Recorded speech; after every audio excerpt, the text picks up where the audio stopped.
Hello students. हम placentation के बारे में पढ़ रहे थे। इसी चैप्टर को आगे पढ़ाते हुए हम दूसरा टॉपिक लेते हैं। इसी में प्लासेंटा का वर्गीकरण, क्लासिफिकेशन ऑफ प्लासेंटा।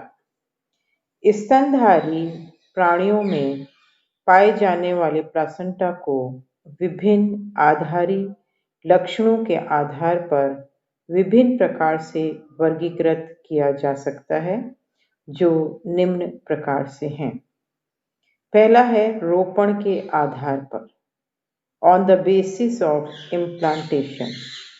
दूसरा घनिष्ठता के आधार पर, on the basis of intimacy. तीसरा रसांकुरों के वितरण के आधार पर, on the basis of the distribution of villi. चौथा है औतिकी के आधार पर, on the basis of the histology. सबसे पहले हम ले रहे हैं इसमें रोपण के आधार पर, अर्थात classification of placenta of the basis of implantation.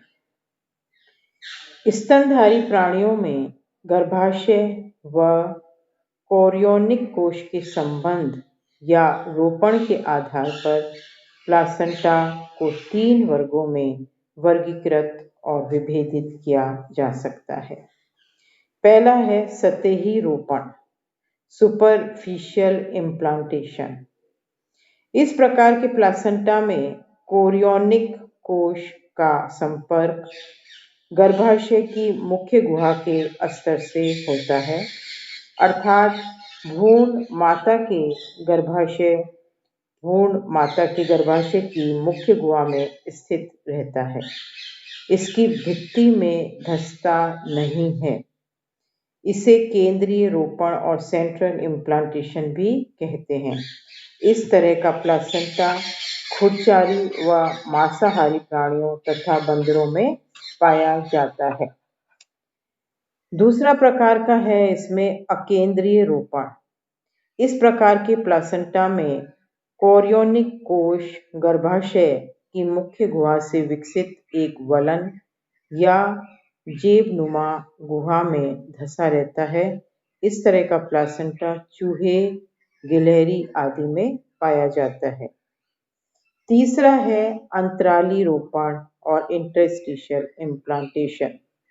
इस प्रकार के प्लासेंटा में कोरियोनिक कोश गर्भाशय भित्ति में धंसकर गहरे संपर्क स्थापित कर लेता है। इस तरह का प्लासेंटा हेजहॉग, गिनी पिग तथा मनुष्य में पाया जाता है। अब हम ये तीनों प्रकार के प्लासेंटा का आपको चित्र बता देंगे। दूसरा प्रकार जो आधार है क्लासिफिकेशन का वह है घनिष्ठता के आधार पर प्लासेंटा का वर्गीकरण, classification of the placenta on the basis of intimacy. विकसित हो रहे भ्रूण तथा माता के गर्भाशय के बीच में पाए जाने वाले संपर्क की घनिष्ठता के आधार पर यूथेरियन स्तनधारी प्राणियों में प्लासेंटा 3 प्रकार का हो सकता है। पहला है इसमें अपाती प्लासेंटा या अर्ध प्लासेंटा, नॉन डेसिडुअस और सेमी प्लासेंटा।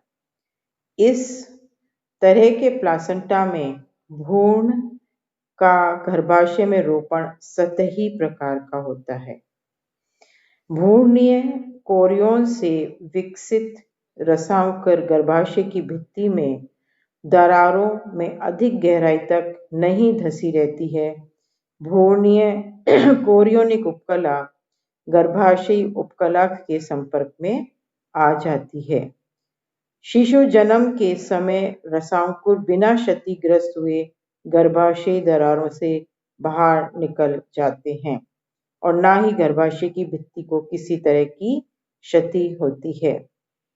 इस तरह के प्लासेंटा में शिशु जन्म के समय गर्भाशय में रक्तस्राव भी नहीं होता है।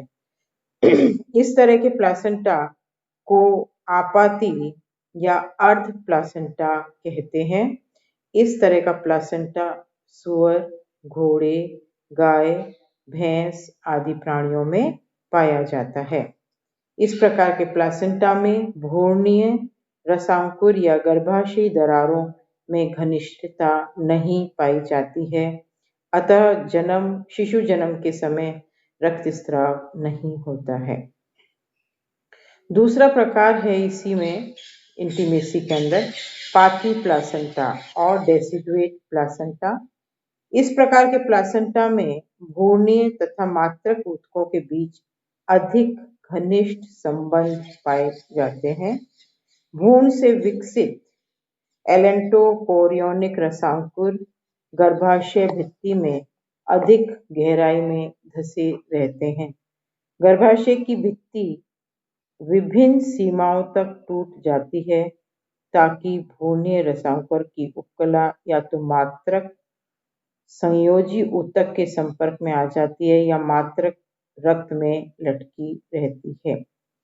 इसमें भ्रूणीय रसांकुर व माता के ऊतकों के बीच घनिष्ठ संपर्क स्थापित हो जाता है, अतः शिशु जन्म के समय गर्भाशय भित्ति कई स्थानों से क्षतिग्रस्त हो जाती है। गर्भाशयी ऊतकों के क्षतिग्रस्त हो जाने से शिशु जन्म के समय रक्तस्राव होता है। शिशु जन्म के समय गर्भाशयी ऊतक भी उखड़कर प्लासेंटा के साथ बाहर निकल जाता है। इस तरह के प्लासेंटा को पाती प्लासेंटा और डेसिडुएट प्लासेंटा कहते हैं। इसे वास्तविक प्लासेंटा भी कहते हैं। इस तरह का प्लासेंटा खरे, डॉग्स, बिल्ली व मनुष्य में पाया जाता है। तीसरा प्रकार है विपरीत पाती प्लासेंटा, कॉन्ट्राडेसिडुएट प्लासेंटा। इस प्रकार के प्लासेंटा में भ्रूणीय व मातृक ऊतकों के बीच और अधिक घनिष्ठ संपर्क स्थापित हो जाते हैं। इनका संपर्क पाती प्रकार के प्लासेंटा की तुलना में अधिक घनिष्ठ होता है, अतः शिशु जन्म के समय मातृक तथा शिशु ऊतकों की हानि होती है, अर्थात शिशु जन्म के समय मातृक व भ्रूणीय ऊतक दोनों क्षतिग्रस्त हो जाते हैं। इस तरह के प्लासेंटा को विपरीत पाती प्लासेंटा और कॉन्ट्राडेसिडुएट प्लासेंटा कहते हैं। इस तरह का प्लासेंटा पैरामील्स व टाल्पा में पाया जाता है। Now next is classification of placenta on the basis of the distribution of villi. This is the third one. विभिन्न प्राणियों में भ्रूणीय रसांकुर का वितरण भिन्न भिन्न प्रकार का होता है, अतः इस आधार पर प्लासेंटा 4 प्रकार का हो सकता है। पहला है विस्तृत प्रकार और डिफ्यूज्ड टाइप। इस प्रकार के प्लासेंटा में संपूर्ण एलेंटोकोरियन पर रसांकुर समान रूप से वितरित रहते हैं। इस तरह का प्लासेंटा सुअर, खुरचारी, घोड़े, लीमर आदि प्राणियों में पाया जाता है। दूसरा है बीजपत्री प्रकार। इस प्रकार के प्लासेंटा में रसांकुर एलेंटोकोरियन की सतह पर पृथक पृथक छोटे छोटे समूह में वितरित रहते हैं। इस तरह का प्लासेंटा रोमोन्थक और रूमिनेंट्स या चारा खाने वाले खुरचरे प्राणियों में, भेड़, हिरण आदि प्राणियों में पाया जाता है। तीसरा है मंडलीय क्षेत्र प्रकार और जोनोरी टाइप। इस प्रकार के प्लासेंटा में रसांकुर एक निश्चित वलय में उपस्थित होते हैं। यह वलय ब्लास्टोसिस्ट के मध्य में स्थित होती है। इस तरह का प्लासेंटा मांसाहारी प्राणियों जैसे डॉग, कैट आदि में प्राणियों में पाया जाता है। फोर्थ वन इज बिम्बॉब प्रकार और डिस्कॉइडल टाइप। इस प्रकार के प्लासेंटा में रसांकुर एलेंटोकोरियन पर डिस्क के रूप में उपस्थित रहते हैं। भ्रूण पर यदि रसांकुर एक बिंब के रूप में उपस्थित होते हैं तो उसे एकल बिंबाब और मोनोडिस्कॉइडल टाइप का प्लासेंटा कहते हैं तथा इस तरह के प्लासेंटा चमगादड़, चूहे, खरे, कपी तथा मनुष्यों में पाया जाता है। परंतु यदि रसांकुर भ्रूण पर दो बिंबों के रूप में उपस्थित हो तो उसे द्विभाग बिंबाक प्रकार और बाइडिस्कॉइडल टाइप का प्लासेंटा कहते हैं। वह इस तरह का प्लासेंटा बंदरों में पाया जाता है। Thank you.